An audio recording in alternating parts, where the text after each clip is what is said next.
সাগর বেষ্টিত সন্দ্বীপ ঘিরে প্রায় ৫৬ কিলোমিটার এলাকায় প্রতিরক্ষা বাঁধ নির্মাণ ও সংস্কার করছে পানি উন্নয়ন বোর্ড। এতে আবাদ জমি বাড়বে ও মানুষের জীবনমানের উন্নতি হবে বলে আশা করা হচ্ছে। নাজমুল সাদিকের রিপোর্ট, ক্যামেরায় ছিলেন রবিউল টিপু।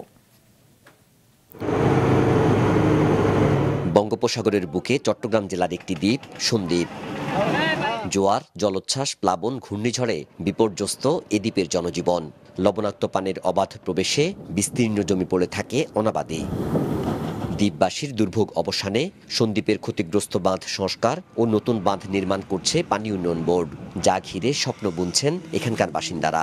বান ছিল না যাই সময় আমরা বহুত কষ্ট করছি, জোয়ার হানির লগে বানবির হরে কেন সুখ করি মানুষ গরু বতন হালটারে ব্যাগ কিছু সুখ করে। জোয়ার আসলেই ধরেন সব আতঙ্কতে থাকতাম, আমরা গরু বস পালতে পারতাম না।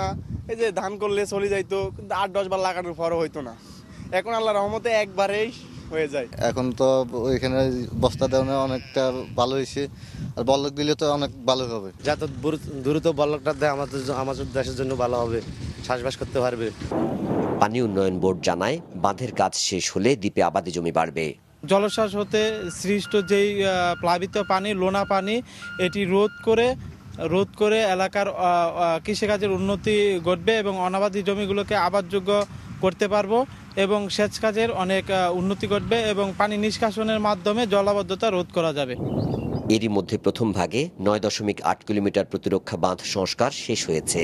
প্রায় ৫৬২ কোটি টাকা ব্যয়ে দ্বিতীয় ভাগে আরও প্রায় ১২.৫ কিলোমিটার বাঁধের ঢাল ও তীর সংরক্ষণ কাজ চলছে। দ্বীপ ঘিরে ৫৬ কিলোমিটার বাঁধ নির্মাণ ও সংস্কার করা হবে জানায় পানি উন্নয়ন বোর্ড।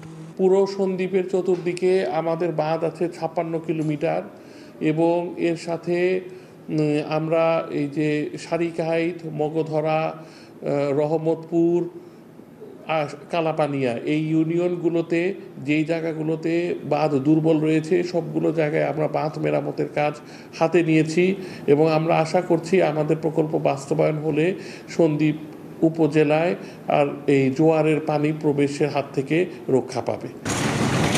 ২০২৭ সালে শেষ হবে পানি উন্নয়ন বোর্ডের এ কর্মযজ্ঞ। নাজমুল সাদিকি, মাছরাঙা সংবাদ, চট্টগ্রাম।